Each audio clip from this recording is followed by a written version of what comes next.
All right, joining us here now, Wichita State Media Days here on In the Circle at D1 Softball. Of course, she is the head coach of the Shockers. I believe her 15th season. She was named to the D1 Softball All-Quarter Century Top 25 head coach major list. Of course, led her program to the NCAA tournaments, has won in multiple conference championships in different conferences.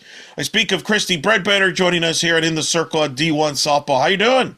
I'm doing awesome. How about yourself? Very good. I will begin with the congrats. You were mentioned, as I mentioned, on the D1 softball list for top 25 head coaches of this quarter century for mid-major programs. I know you don't like talking about yourself, but that's a pretty good honor to have. Yeah, it's awesome. I think it's a testament about our program and how hard our kids have worked and, some big time accomplishments that those teams have achieved over these last 25 years. So that's pretty awesome. How are you a different head coach today than you were when you took over this program? Oh man, you could ask the girls about that one. I think I'm actually nicer now than I used to be, if you can believe that. I just think you have to adapt and you have to continue to evolve as a coach. And I think when we came in, in 2011-12 season.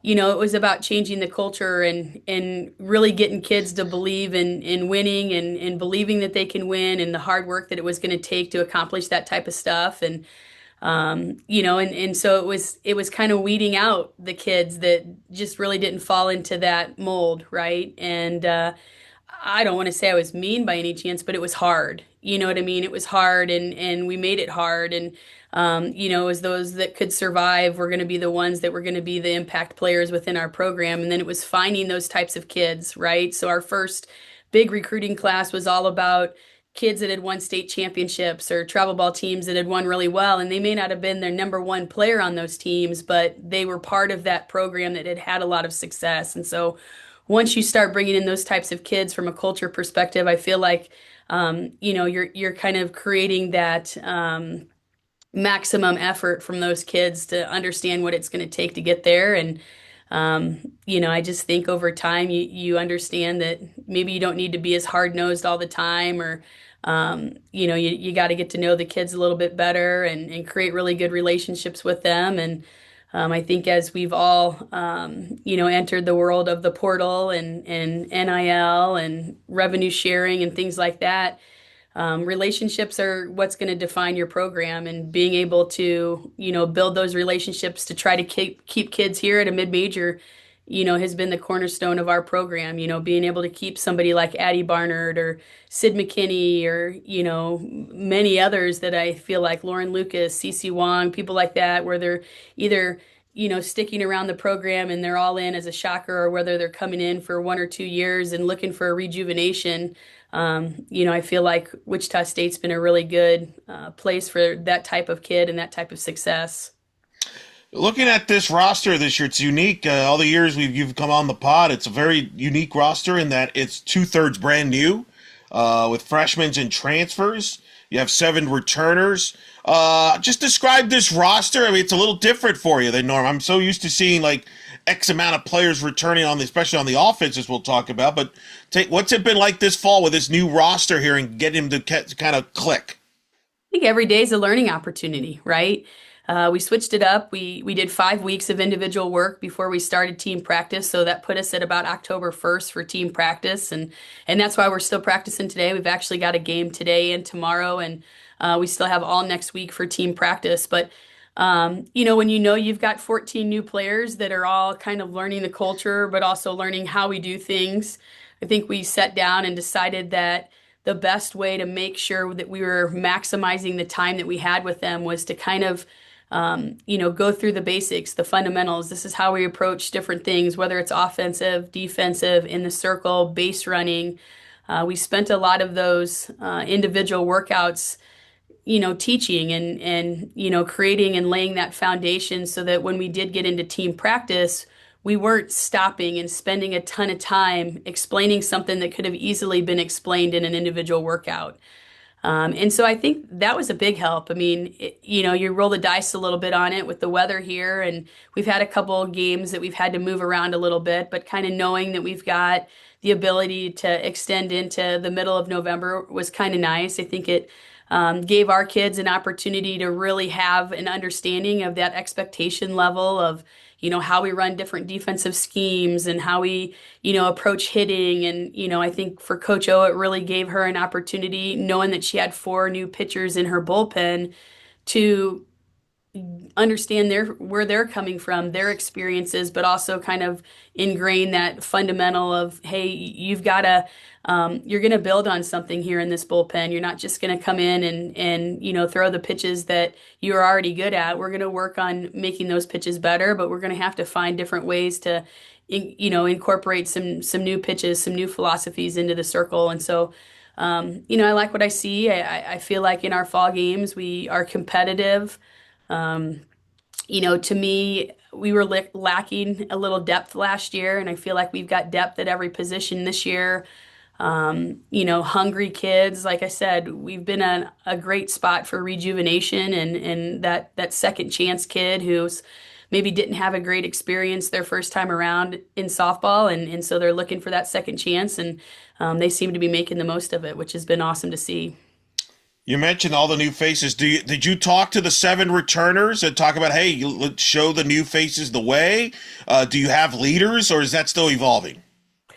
I think that's evolving. I think the nice thing about a lot of the kids that are coming out of the transfer portal or, our junior college kids from McLennan, they were leaders at their institution that they came from. I mean, Michaela Tosh and Trinity Allen were both All-Americans at McLennan Junior College and leaders on their team, hardworking. I mean, they're coming from a Chris Berry program that I don't know that there's another, junior college program that prepares kids for the Division I level like he does. And, they're gritty and they work hard and they're fired up and, they live, eat, and breathe softball. And I think, there's a lot of that characteristic that they're bringing to the table. And, this is their first year here. And I think for our returners, they've all only been here for 1 year, right? So when you look at all of our returners, Jody's a senior, but she came last year for the first time. And you've got a pretty thick class of sophomores, and so you don't have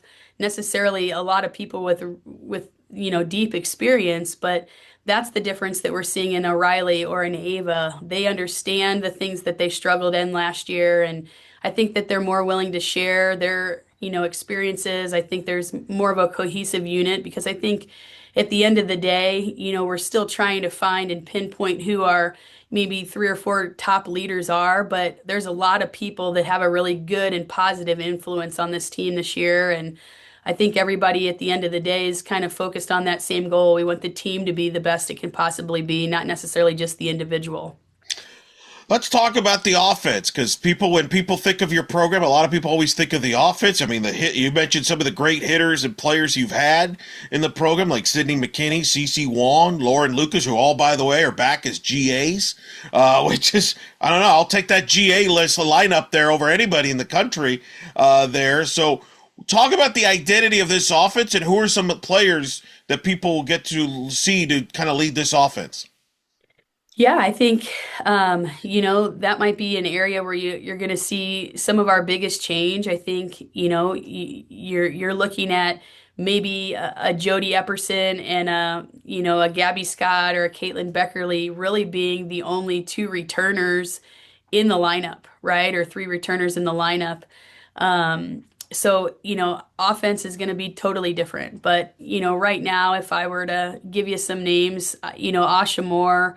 I know it was a big transfer for us from Texas, a kid we tried to recruit, and she committed to North Texas basically that first week of the recruiting period and was off the list right off the bat. And so for us to kind of get a second chance with her, I mean, we're seeing it, the other day she's hit 3 or 4 home runs just in our last 2 games, hit one 302 feet with an 80 exit velo at the field the other night. I mean, she's kind of coming into herself. I think she's getting the attention that she's been really wanting offensively from Coach E. They've got a really good rapport, and I mean, I would be, mistaken if I would claim that the offensive side of things is my doing. It's Coach Economan. I mean, she's the person that spends the most time in there. I mean, we've got an awesome new indoor facility that we are wearing out and we're in all the time, and it's unbelievable the technology that's in there, but just the ability for us to get so much stuff done. And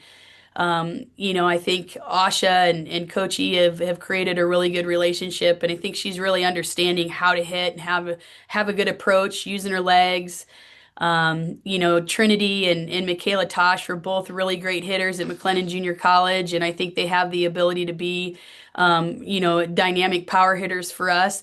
Their challenge is going to be patience, right? I mean, there's a difference in the pitching that you see at the junior college level and then what you're seeing at that Division I level, and so that anxiousness sometimes to perform at a high level in every swing that you're putting out there can kind of overpower you. And so there's a maturity factor for them that, they've got to get past a little bit. And so, it will be anxious to kind of see how they, handle that type of stuff.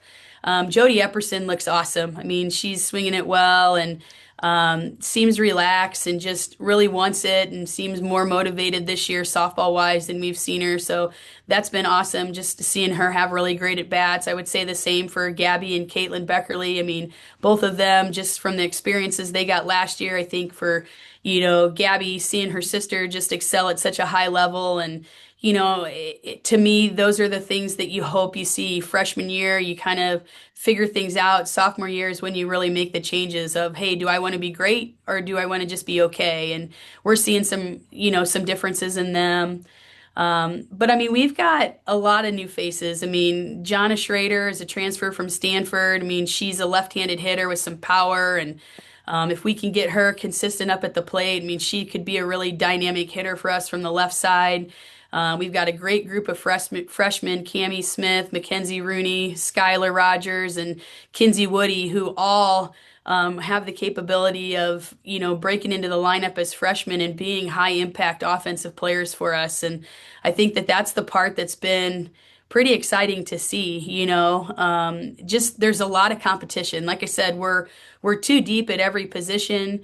There's people fighting it out. There's, competition in the best possible way. It doesn't seem like it's, one against the other. It's, hey, how much better can I make you by pushing myself and then pushing you? And, those are the things that are going to matter, at the end of the day. But, you've got Morgan and Brooklyn both back from last year. And, Brooklyn had a nice year for us. And, she doesn't do anything super flashy, but she finds a way to get on base. And so, those are awesome options for us as well. And you add Aaron Schumann into the mix, transfer from Central Arc, who has tremendous power up at the plate. And, so to me, it's a lot of great options.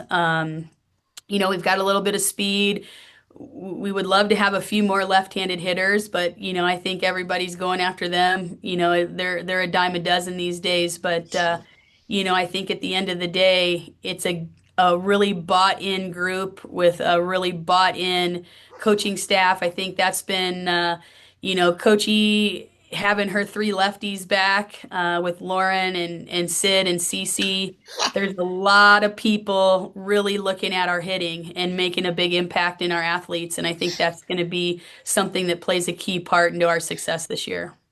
Yeah, I would say that's pretty good GAs to listen to there. That's a impressive list. Do you expect the identity of the offense to be pretty much similar to what you've had there, or do you see some differences this year's offense? Yeah, I mean, I actually think we've got the power to kind of stick with who we've been over the past, 5, 6 years. Kind of just it's hard to say, but you're going off of the fall a little bit. But we've played some decent teams this fall. We played Oklahoma State. I mean, we've seen some decent pitching and we've hit some home runs. And so you kind of hope that that's something that keeps on going. But we also have probably 3 or 4 kids to me that are a little bit more of those high average contact hitters, kind of like a Sid McKinney. Maybe not quite to her average yet, but hopefully have that potential. And so to me, that's a great recipe. If you get a couple kids that can get on base pretty consistently, and then you've got a couple that can get in and crush it out, that would be awesome. Yeah, it's tough to compare to Sidney McKinney or Addie Barnard, two players that made the all quarter century list for best players. That's a high bar, but you've all been able to develop and produce them. How do with so many new faces? How do you get them to bond as a team? Do you have bonding team events? Is it something you do, or is it about thing that just kind of practice takes care of itself? How do you get them all together to get to know each other? Yeah, we do a variety of things here that I feel like has been something that has been a high importance for us. I mean, right off the bat, Wichita State does such a great job in our athletic department of allowing for us to have a mental health professional working with our team, and so the team meets with Miss Malley, who's awesome, every week, and they do, there's some days that they do some mental health type stuff, but then there's a lot of days when they're doing a little bit more of that team bonding and trust and talking through things, being vulnerable with each other. We participate in Shocker Challenge throughout the year, which is, three teams, within our program, and they compete in a bunch of different, levels, whether it's academically on the field, our off the field type stuff with our Halloween and soup contest and different things like that, and then in the weight room. And so I think doing stuff like that has created a little bit of cohesiveness. And then one of the things that I have felt like for us that's been a huge difference maker over the last couple of years is we do small dinners. So every like 5 or 6 girl rotates and they have dinner at somebody on the staff's house. So last night I had a group at my house. It was actually my last group of girls. So I've had 4 group of girls and then I've got the group of our GAs and managers. But it gives us an opportunity. I have the team over for dinner multiple times throughout the semester as the whole team.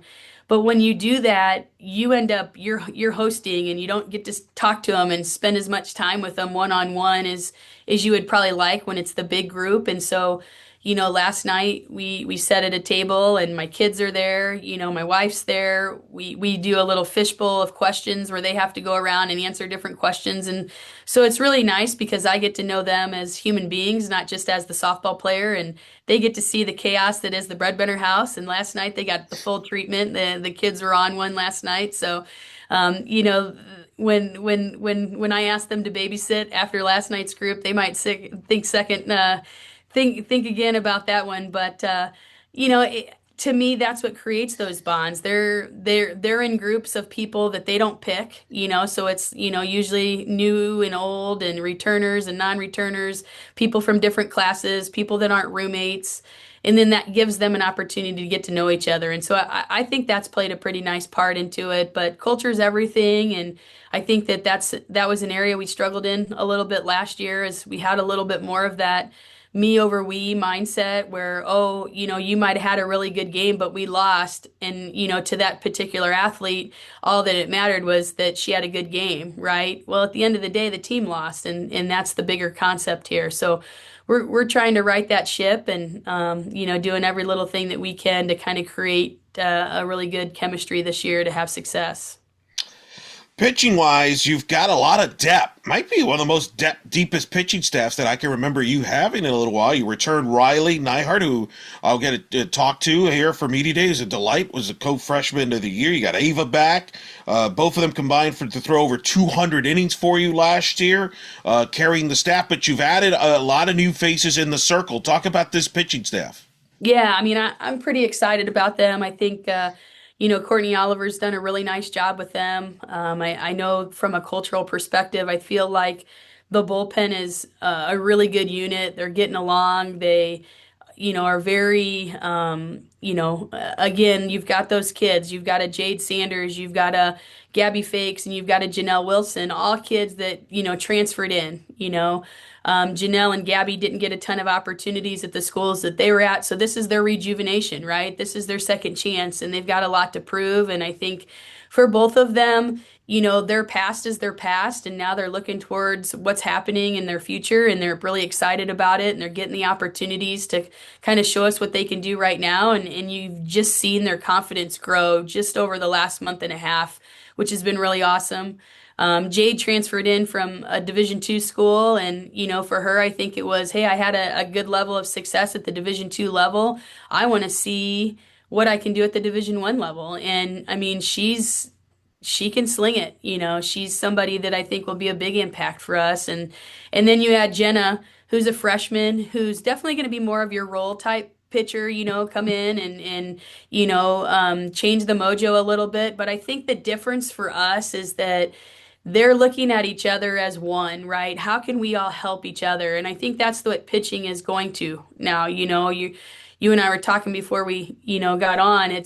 You're seeing staffs of 8 to 10 pitchers and a Yeah. lot of P4s. And, we've got six, which I'm happy about. It is the deepest we've been in a long time because it's six arms that are all different. We've got one lefty, five righties, but those five righties are all fairly different. There's not a lot of, repeats of the same locations, the same speeds, the same different things like that. And so, you know, it's going to be about how can we all complement each other, right? When it comes to playing in the game and you're playing against a Florida Atlantic who has outstanding pitching as well, how can we match up with them? And we're going to have to just understand that, we're going to stack pitchers. If, Riley can give us five and somebody needs to come in for one, and then we're going to have a closer for day one, that's what we might do, and if it's totally different on Saturday and Sunday, that's even better. And so I think that's where they're going to have to be really cohesive and understand that it's not about who's the ace, it's about who can put together the best performance and pass the ball so that that next person can come up there, mess up the offense a little bit with something different, and then continue to keep that winning going throughout, full 7 innings. And you got the two pitchers back that gained a lot of experience last year. What have you seen that pay off this year in their second year? Yeah, I mean, I just think right off the bat, both of them are just more mature.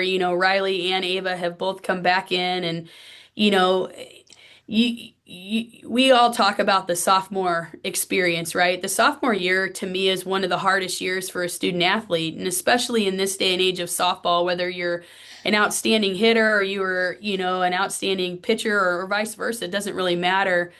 There's a lot of film on you. You've got a lot of film on Ava and Riley after year one, 200 plus innings of them throwing. And so when we're going up against teams this next spring, they can go back and they can watch all of this film, and the preparation from that is exceeds far beyond what we ever thought it would, 10 years ago. And so because of that, they have to kind of, look at other elements that they're going to have to bring to the plate. They've got to fine tune some pitches. They might have to add a pitch. They might have to, look at the repertoire that they're bringing to the table and be okay with being vulnerable. And that's kind of a key word for us in general this year at Wichita State is it's okay to be vulnerable, and be uncomfortable and with what you're doing because change is uncomfortable until it isn't.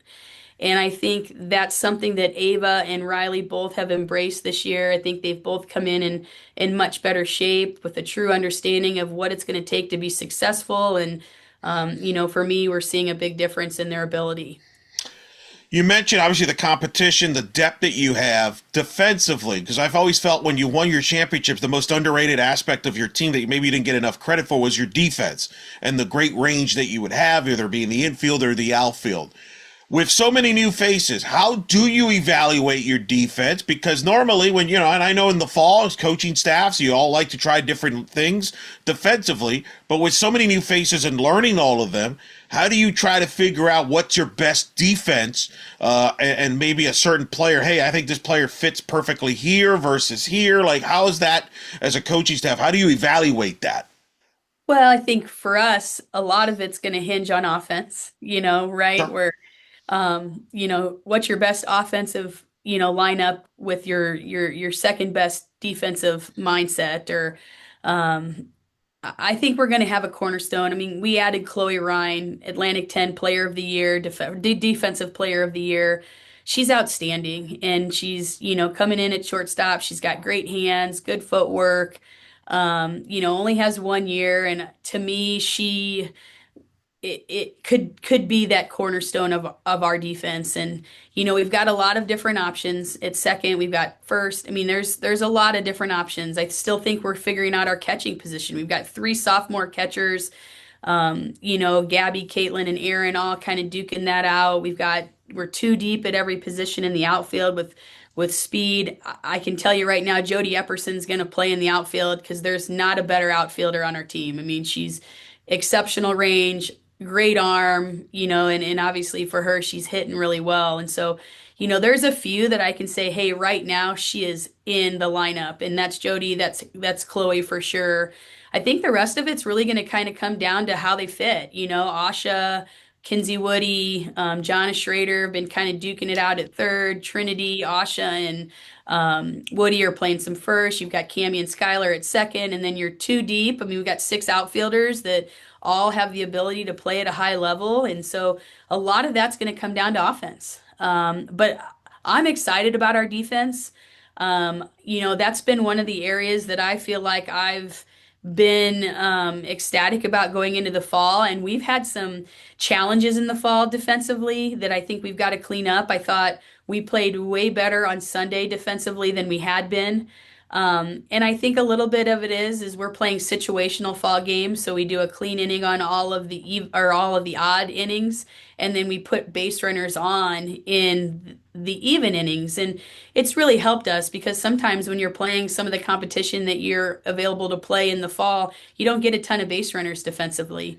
And so this kind of remedied that. We did it the first time at Oklahoma State, and Kenny and I loved it, and we've done it ever since. And you start off an inning with the bases loaded, and you're putting the pressure on, and it really stinks for the pitcher to have the bases loaded right off the bat. And fortunately, Gabby Fakes, I think, has had it three times, but it puts your team in some tough spots, and we haven't responded like I would like, but we've learned a lot from it. And I think it's getting closer to figuring out, okay, who's that reliable? Who's going to be the one that makes the big play?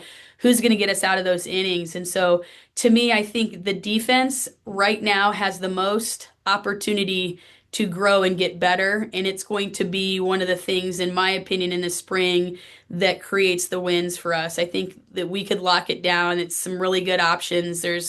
It's just a matter of them getting comfortable with each other and understanding the game a little bit more. But I'm excited about it. And you're 100% right, Eric. There was one year, in fact, I had a coach in our league that gave me a hard time one time about, oh, well, you guys are an offensive team. And I said, well, last year we were third in the nation in defense. And this particular coach was like, no way. And I was like, yeah. I mean, we had like a 9.83 fielding percentage or something like that. And she couldn't believe it. And, for me, I thought it was one of the best things in the world because that is an area that's underrated for us. And I hope it's a year this year that we've got some cornerstones that we can really work through and that are great leaders that I think are going to push our defense to really lock things down. No, that's an underrated part about your program there because, I mean, you haven't had a lot of pitchers, for example, that get strikeouts. You've had a lot of contact pitchers, so your defense has to be sound, and it has been, and you've had great range over the years on that. So that's why I was fascinated to see with the new faces how you built that. Could you see a scenario where the first month of the year you're trying out different lineups because you have that much depth, or are you one that would like to have a certain lineup set by by conference play, for example? I think for me, by the time you get to conference play, you hope you have your lineup set of the kids that are going to be the ones that can, do it day in and day out. And us, we play a brutal schedule, and I think that those that can survive through that brutal preseason, really end up having that confidence towards the end to figure it out in conference play. And but yeah, I mean, I think one of the biggest positions that we've got to figure out is the DH. I mean, we've got a lot of DH potential on this team, and so you kind of figure out there's two or three that are fighting for that spot, and third and first, I think all fall into those same categories. They're all of our big boppers, and whatever's going to happen defensively is also going to have an impact on that DH position as well. I know. I was afraid to ask you about the schedule. I was like, well, maybe with new faces, maybe you go eat. No, no, you're not going to go easy on them, are you? No, but that's the way it's worked out. The formula's worked for you.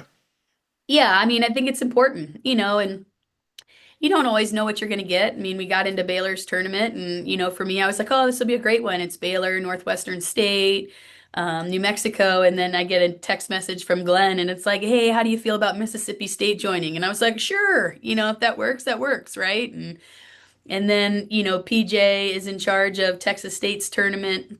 And she sent out a text and was like, "Hey, you guys, we've got Clemson, BYU, us, and how about if we had Arkansas? How does that sound?" And I was like, "Okay, that just became a pretty maybe one of the toughest tournaments of the year, Yes.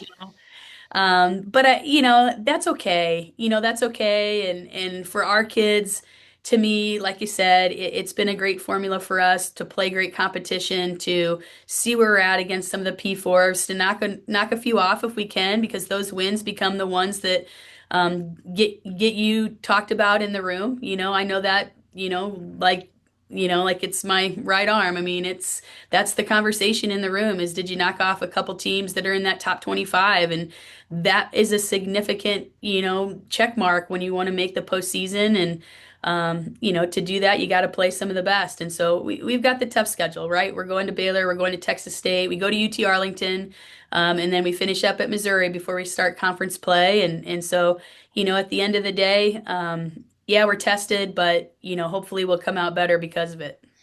You're not kidding. That Texas State tournament, when I saw that come out, I mean that might be the one of the marquee tournaments of the year in the sport. Like I think I told Coach Woodard when I had her on the pod recently, like, hey, can you like stream all the games? Because there's a lot of people that might be interested. That's like a mini a loaded regional, super Yeah. regional level there. 100%. Similar last year to us, we ended up, having Nebraska, Mizzou, Yes. Oklahoma State at our place, and that ended up being a brutal tournament. So, hopefully the outcome's a little bit better for us this next year. But at the same time, again, it's going to be awesome to get to play some of the best competition right off the bat and see where we're at. The American, number 5 conference in the sport last year, multi-bid league last year. Your thoughts on the league here? I think high expectations once again for the American to be right there among the top 5 conferences in the sport. Certainly FAU is going to be good. South Florida is good. North Texas got a new coach. There's expectations there. Your thoughts on the league? I mean, I think the Americans, one of the best leagues in the country. I mean, it's a dogfight every single weekend. I think, you're seeing one of the things for us that I think's been awesome to see is to see some of the teams that have traditionally struggled start to, make the improvements. I think Van's done a really good job at UTSA. I think Trina's doing a really good job at Memphis, and we have a lot of young and up and coming coaches. I mean, Taylor Smart, I think's, figuring it out at UAB, and obviously Florida Atlantic's, just to be honest with you, become a powerhouse. I mean, they've become a destination place for softball, and Jordan's done such an excellent job there. And Ken, is always steady Eddie. They're always good at South Florida. You've seen some big increases with East Carolina's program. Charlotte's always good. I mean, Chrissy's doing a great job. I mean, she's killing it recruiting rise right now for Tulsa. And so, you look at the league and, I think North Texas, I think for me will be the one that everybody's going to try to figure out. They lost a lot from a portal perspective, but, I think they're always a good program. And I think people sometimes, I've been in this position before when you go from the Division 2 to a Division 1, and it's like, oh, it's a D2 coach. Cody's a great coach. He's a great coach, and he's going to figure it out, and he's going to, get the best out of those kids, because that's what you do at the Division 2 level is you get the best out of your kids that you've got. And so to me, it's a brutal league, and it's, a league that it's hard to pick who's going to win the championship at the end of the year, because you do see a lot of transfers within our league, in my opinion. People, joining Charlotte's team. Florida Atlantic always picks up some kids that make a big difference for them. I know Van's got a lot of new players. I mean, Shane lost some big ones, but I also think he added some good ones. And so to me, that's what we watch closely, right? In that preseason, those first 4 weekends, we're all paying attention to each other, and we're going to be one that everybody probably pays the most attention to, because everybody knows we've got 14 new players. There's not a lot that's similar to last year's team, and I think that is I don't think that that's the same every single year for every team, but I think there's one or two teams every year that seems like they have that type of turnover where you see a big difference in their program. And so we look forward to it. The American's been such a great league for us. It's a great softball league that's always getting multiple bids, and hopefully we can get 3 or 4 this year. One thing I've noticed too, just checking around schedules around everybody there, everybody's playing tough schedules. FAU is going to be in Clearwater in the ESPN tournament, which, as you Yep. know very well, that's a tough tournament in itself. North Texas, I believe, is playing Texas Tech like three times, among Yeah. other different Texas schools. Ken always plays a bunch of teams over there as well. It's on and on. Charlotte's playing a tougher season. Is that something as coaches you all talk about that tough non-conference schedules? Because that's part of the formula that helps you from an RPI standpoint for the league, and then try to get as many teams into the tournament. Yeah, I think we've had a lot of some really good discussions as a staff, just kind of understanding that you've got your top third, your middle third, and your bottom third, and your bottom third has to win ball games, right?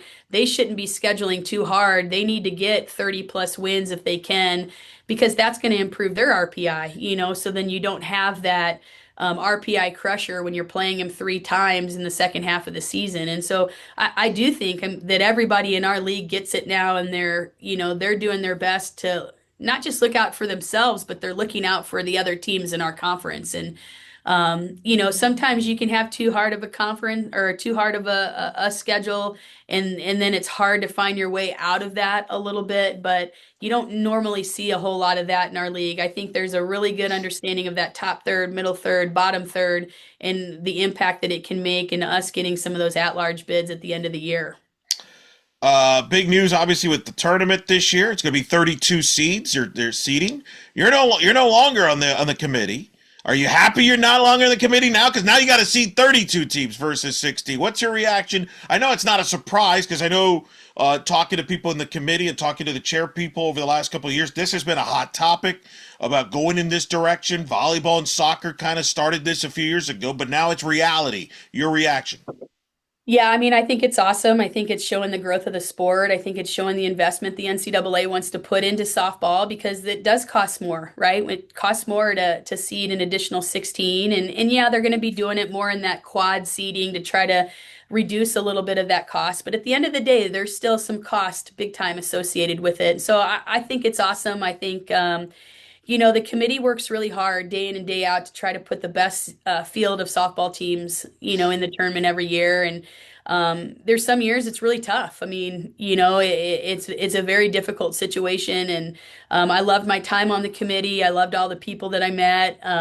But it's a big time commitment. And, for me, I think, especially the last 2 years, I've noticed that, the committee, even though it was great, I found myself spending too much time worrying about the committee instead of worrying about my team. And so I'm excited to be off, just because it makes me focus on my team and my family a little bit more, and gives me back that time that I spent. But it's a really rewarding opportunity. And actually, Kevin Saul, our athletic director, is on the committee now. So Wichita State will still be represented, but it's an exciting time for softball. I think you're seeing the sport of softball and the NCAA championship really grow from a ESPN viewership. And because of that, I hope that we continue to keep moving forward and offering as many opportunities as we possibly can to make the tournament selection process as fair as possible. It's going to be tougher seeding 32. I think that that's going to be, when you're talking about 30, 31, and 32, that's a big deal. And when you're talking about 17, 18, 19,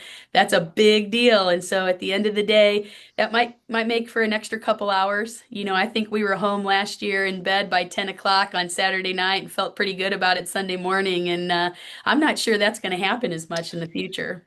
No, I've already determined that when I do these bracketologies now, it's going to be up till like 2, 3 in the morning, trying to figure out 32 seeds. But I like it. It's a good problem to have, because I think it takes some of the, I don't want to say predictability out of it, but it should balance out the brackets a little bit more, and perhaps some freshness to some extent. It could be involved in this. So I think it's all big positives overall for the sport to see 32 there, and I think it'll be a lot of fun. And I think everybody at least will have an idea where they stand, which I know sometimes that's not been the case in the distant past because of the way that the thing worked out.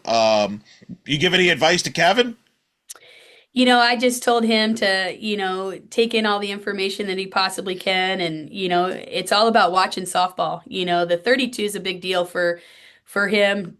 He was not here in 21, but him and I talked a lot about the year that I thought we were really good at softball. I think we were 21st in the nation, and we got sent to OU and with Texas Yeah. A&M.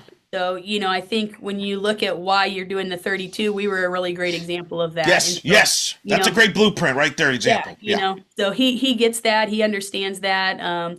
He's all in when he's involved in something, he's all in. So he's going to be knee deep into softball, and that's okay. That sounds good to me.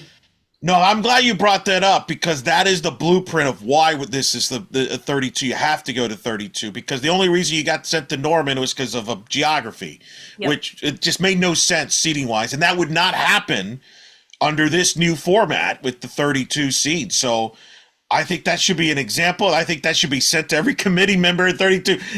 Don't do this anymore.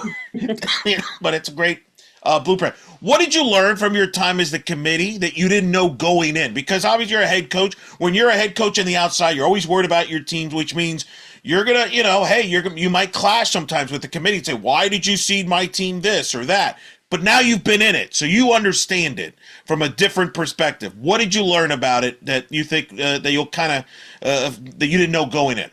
Well, I think, we've all learned the scheduling piece of it. If you're a mid-major and you want to Sure. get an at-large bid, you better play a tough schedule, and you've got to win a couple tough games.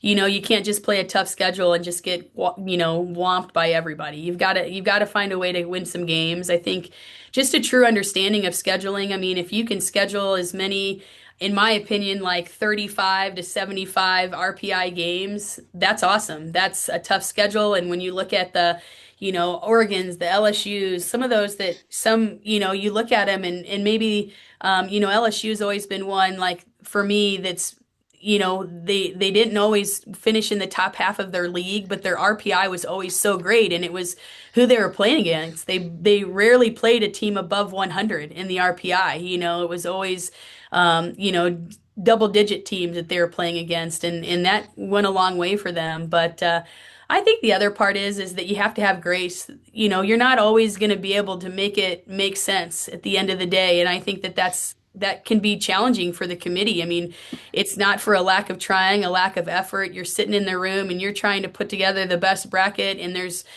definitely metrics that, get you to a certain point, but then when you're going head to head and you've got a P4 going against a mid-major, and that P4 team has beaten a bunch of different teams, and that mid-major's done well but doesn't have that like key win. And as a mid-major coach, I want that mid-major in the tournament so bad, but the numbers can't lie. And you have to have those things that, kind of, remove the maybe the loyalty a little bit to those types of things. But the NCAA works extremely hard to put on a really great opportunity for our young women. And I think that they understand in the sport of softball that they're still growing, and they're trying to put together the best experience at the World Series as they possibly can. And so they're always comparing and contrasting. And I think that that's something that a lot of people don't think about. It's something as easy as, for the longest time, the committee was having a hard time because for the men's baseball tournament, the green screen that they have at the baseball facility offered up an opportunity to do some really cool backdrops because they had a green screen. They don't have the opportunity to put a green screen right now at Hall of Fame in Oklahoma City. And so, something that's that simple, you can't do it for softball yet. And so they figured out a way to make different backdrops that are specific to the school that's talking. And so to me, those are some things that I think go unnoticed.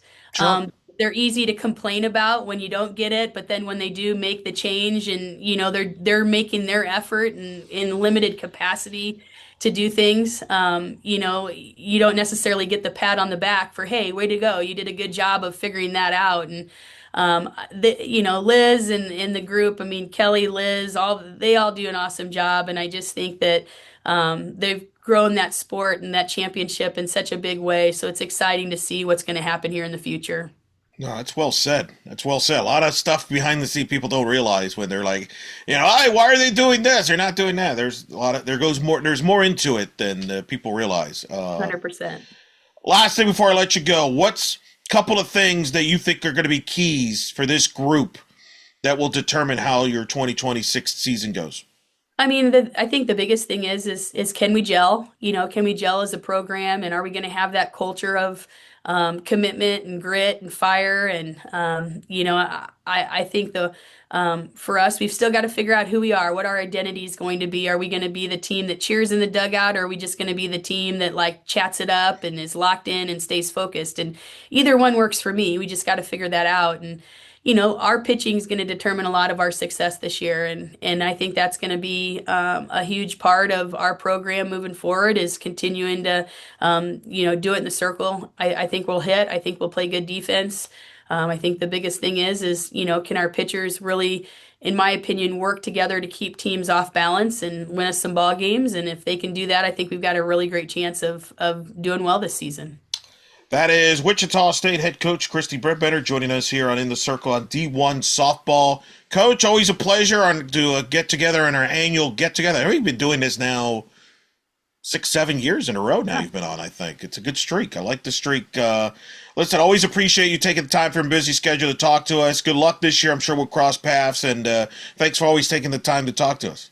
Thanks, Eric. Appreciate you.